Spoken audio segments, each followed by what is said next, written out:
Assalamualaikum warahmatullahi wabarakatuh. Sebelumnya perkenalkan, nama saya Arum Ratnasari dengan NIM 5305002100041 dari program studi Akidah dan Filsafat Islam kelas A. Pada video kali ini kita akan membahas mengenai isu-isu mutakhir tentang problem pendidikan di Indonesia.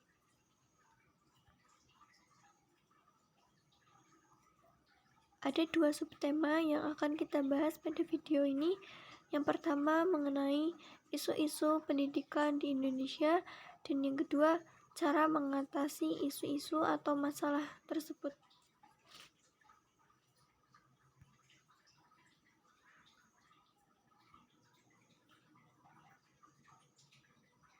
Sebelum berbicara lebih jauh lagi, kita akan membahas tentang pengertian dari isu terlebih dahulu. Menurut Kamus Besar Bahasa Indonesia atau KBBI Indonesia, isu dapat diartikan sebagai sebuah masalah yang dikedepankan untuk segera ditanggapi, atau isu dapat juga diartikan sebagai kabar angin atau desas-desus. Harrison dalam Kriantono memberikan definisi bahwa isu adalah berbagai perkembangan yang biasanya terjadi di dalam arena publik dan jika berlanjut dapat secara signifikan mempengaruhi operasional atau kepentingan jangka panjang dari organisasi dan akan memberikan dampak negatif. Sementara itu, Galloway dan kawan Sahaidu memberikan definisi bahwa isu dapat terjadi atau muncul jika ada kesenjangan atau perbedaan antara ekspektasi publik dengan kebijakan organisasi, operator, produk, atau komitmen organisasi, sehingga muncullah masalah. Jadi, yang dimaksud dengan isu-isu mutakhir tentang problem pendidikan di Indonesia adalah segala perkembangan terbaru atau desas-desus terbaru mengenai permasalahan dalam dunia pendidikan yang ada di Indonesia.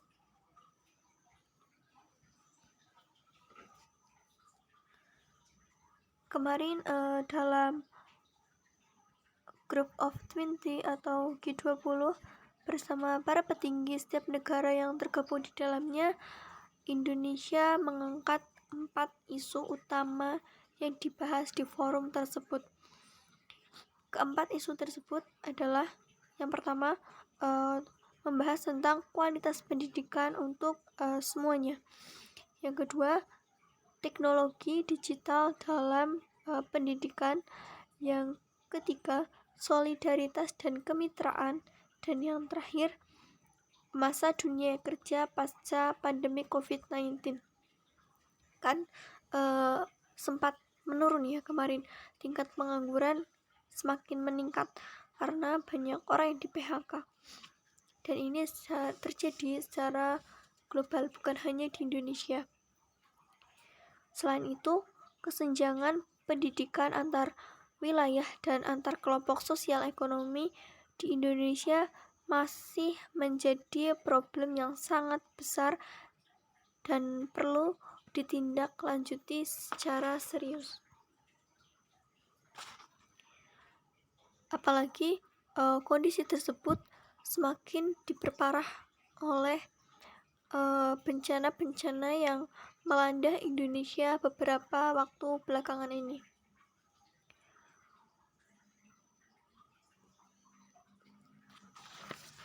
Untuk kesenjangan di dunia pendidikan, kesenjangan ini bisa kita lihat secara jelas ketika kita melihat sekolah yang berada di kota dan sekolah yang berada di pelosok desa.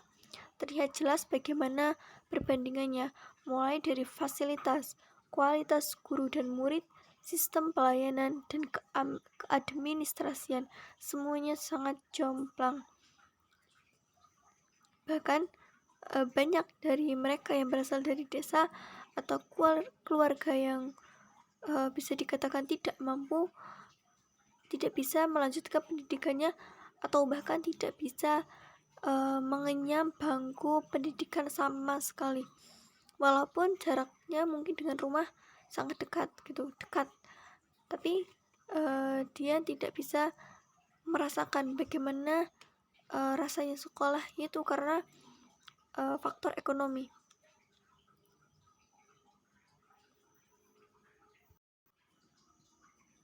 Padahal dalam Undang-Undang Dasar 1945 sudah tertera bahwa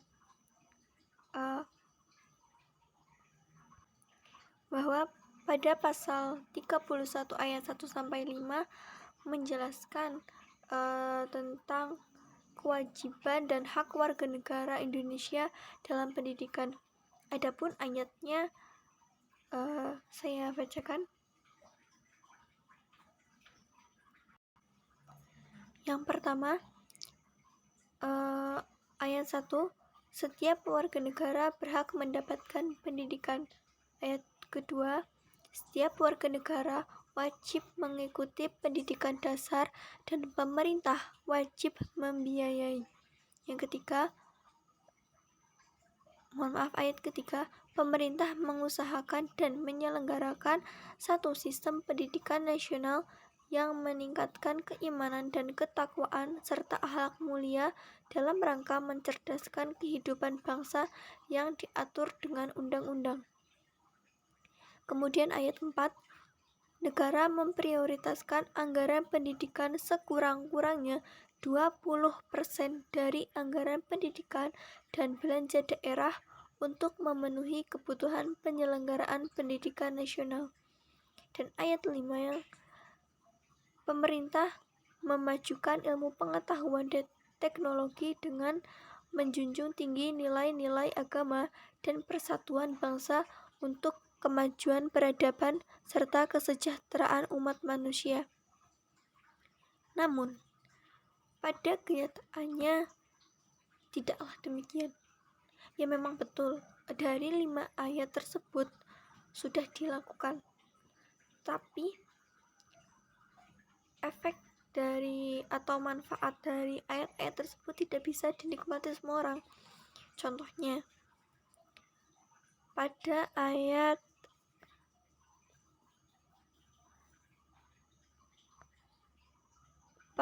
ketiga,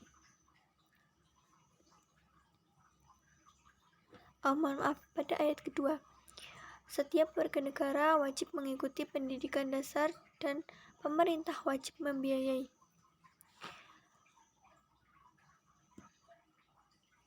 Pemerintah sudah membantu dengan mengatakan beasiswa bagi siswa atau mahasiswa yang kurang mampu. Tapi pada lapangannya atau pada kenyataannya beasiswa tersebut ada yang tidak tepat sasaran gitu. Jadi orang yang justru mampu dari kalangan menengah ke atas mendapatkan beasiswa, sedangkan yang dari kalangan menengah ke bawah tidak mendapatkan beasiswa sama sekali dengan segala pertimbangan dari pihak sana.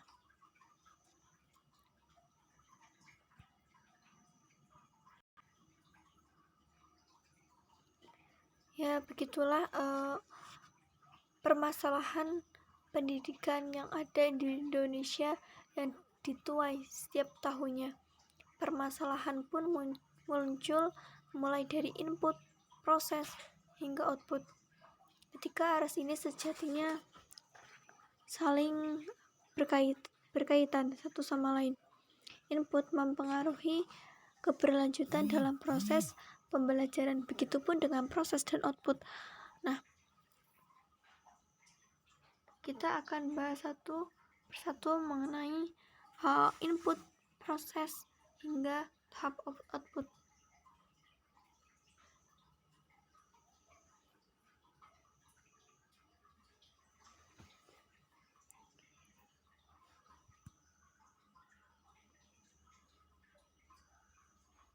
Pada tahap input, pelimpahan tugas utama orang tua kepada pihak sekolah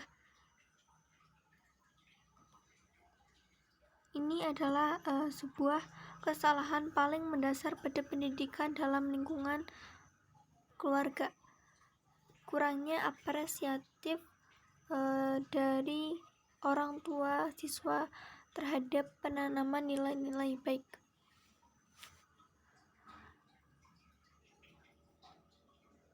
Para orang tua menganggap bahwa pihak sekolah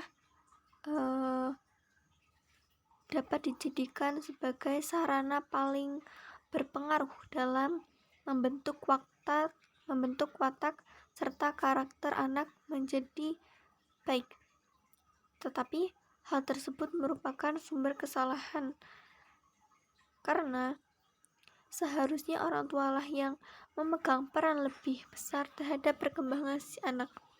Baik buruk karakter si anak itu tergantung bagaimana dia di rumah, karena waktu di rumah dan waktu di sekolah jauh lebih banyak waktu di rumah.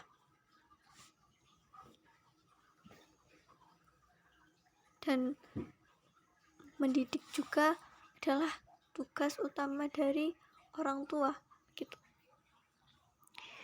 Namun ada saja segudang alasan yang sering terlontar dari mulut orang tua si siswa.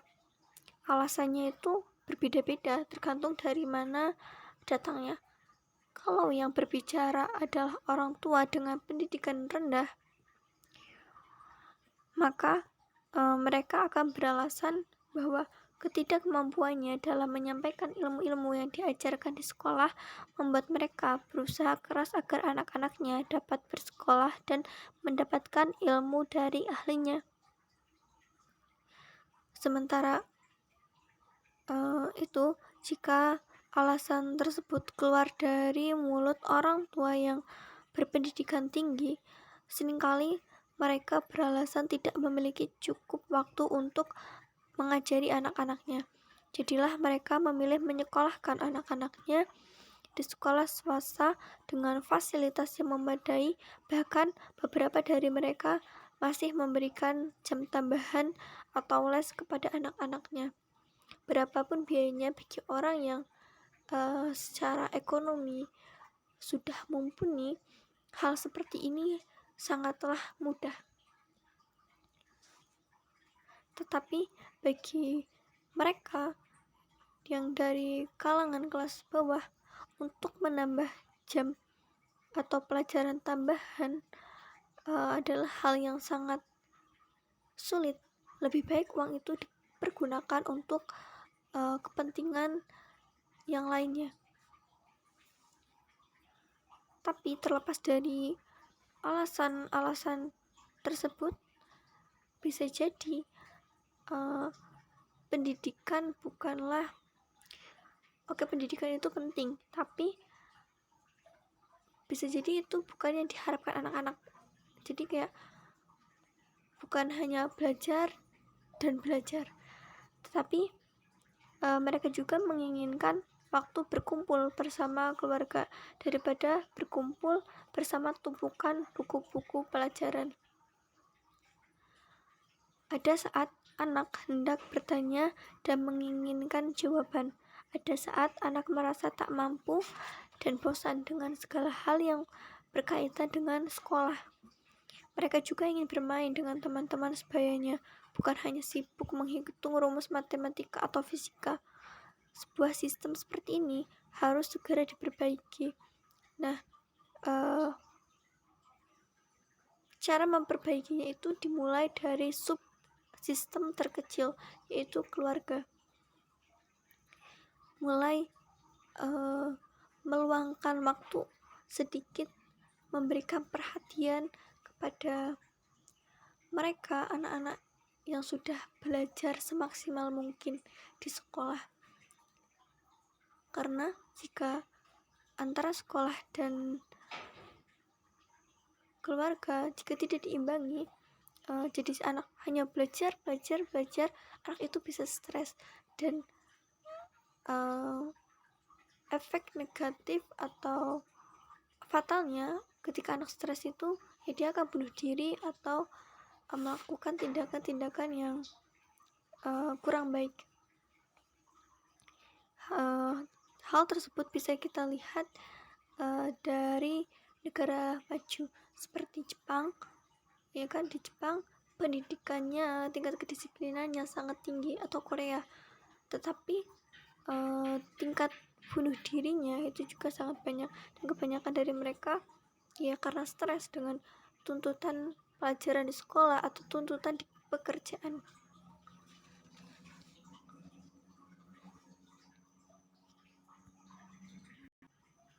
Kemudian pada tahap proses kesalahan yang sering terjadi itu pemerintah seringkali melakukan perubahan kurikulum.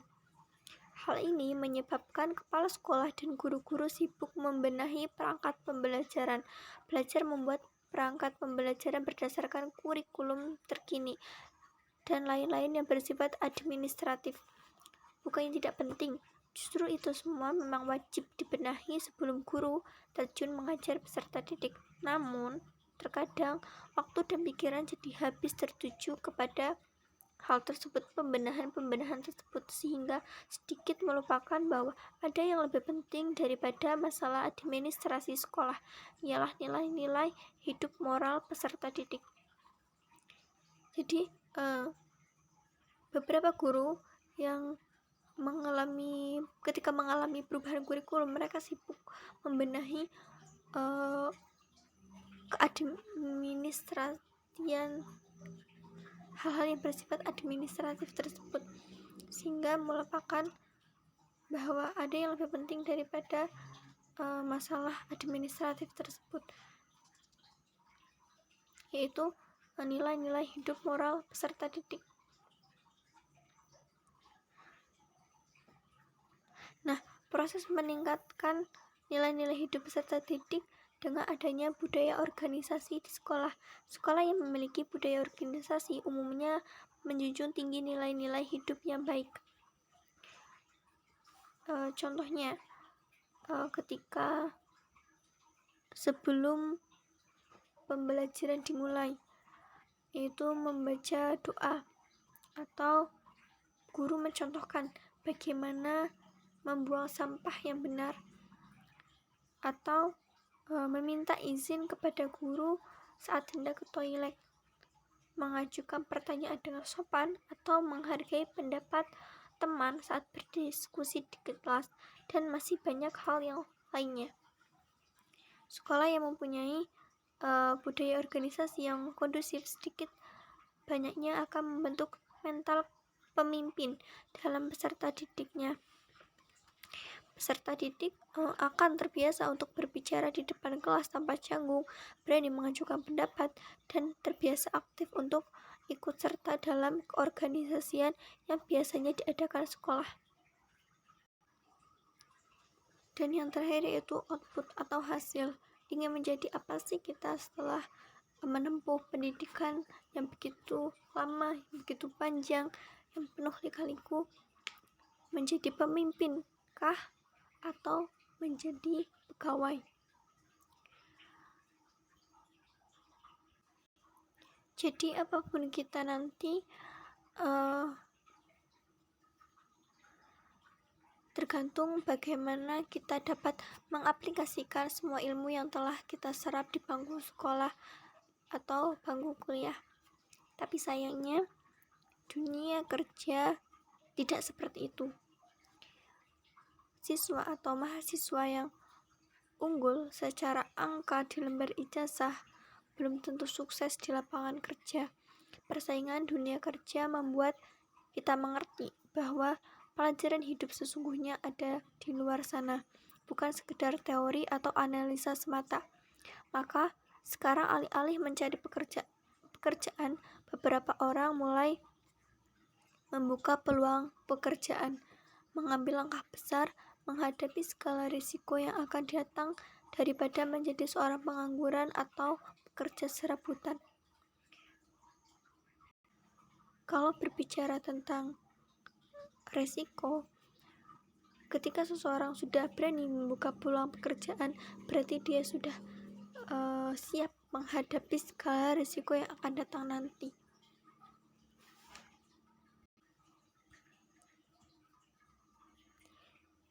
Kemudian masuk kepada bagian kedua, yaitu cara mengatasi isu-isu mutakhir tentang problem pendidikan di Indonesia.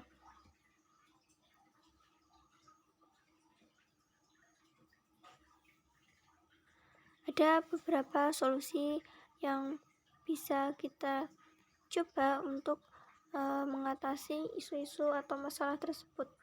Yang pertama yaitu pengembangan ilmu, pengetahuan, dan teknologi. Kedua hal ini harus berkembang secara bersamaan gitu. Tidak boleh ilmu pengetahuan terlalu tinggi tetapi teknologi terlalu terbelakang atau sebaliknya. Jadi keduanya harus imbang begitu. Kemudian yang kedua yaitu menekan laju pertumbuhan penduduk.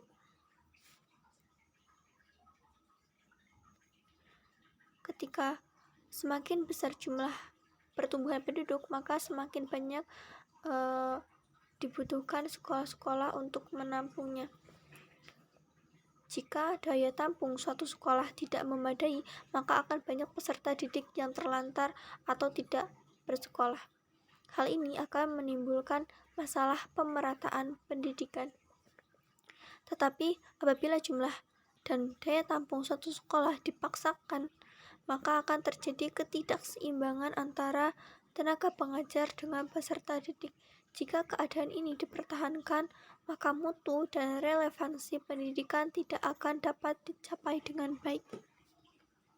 Kemudian yang ketiga, variasi model pembelajaran. Pada saat ini banyak ya kegiatan pembelajaran yang dilakukan cenderung pasif, di mana seorang pendidik selalu menempatkan dirinya sebagai orang yang serba tahu. Hal ini akan menimbulkan kejengahan terhadap peserta didik, sehingga pembelajaran yang dilakukan menjadi tidak menarik dan cenderung membosankan. Kegiatan belajar yang berpusat seperti ini merupakan masalah serius yang dalam dunia pendidikan dan harus segera diberantas. Sekarang dalam lapangan yang pernah saya temui, ketika dosen sedang menjelaskan, banyak mahasiswa yang sibuk sendiri dengan gadgetnya atau teman sebangkunya gitu. Jadi sebagai dosen atau pendidik, kita harus sangat kreatif bagaimana menghidupkan suasana kelas agar tidak membosankan dan ilmu yang dosen tersebut sampaikan bisa kita terima, kita sebagai mahasiswa terima dengan mudah gitu. Kemudian yang keempat, melakukan pemerataan pendidikan.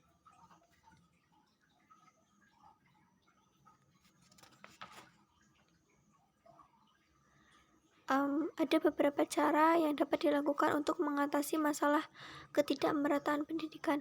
Menurut Kurniawan, secara tradisional solusi yang dapat dilakukan seperti pembangunan gedung atau ruang belajar untuk siswa di setiap daerah, melakukan gotong royong antar warga untuk merawat dan menjaga fasilitas sekolah yang diberikan, terus mengirimkan guru-guru profesional ke daerah-daerah yang terpencil atau kurang terperhatikan.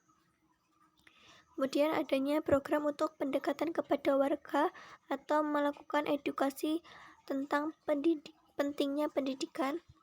Dan yang terakhir, adanya UT atau universitas terbuka seperti saat ini sudah banyak diterapkan di berbagai daerah.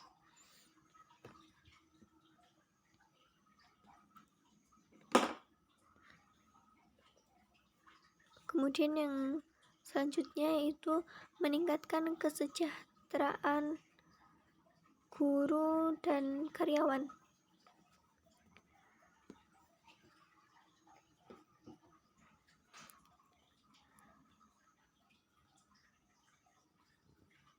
Seperti Seperti yang telah dibahas sebelumnya, pendidikan di Indonesia sangat membutuhkan guru yang bisa menjalankan tugas dan fungsinya dengan tepat sesuai dengan Undang-Undang Nomor 20 Tahun 2003.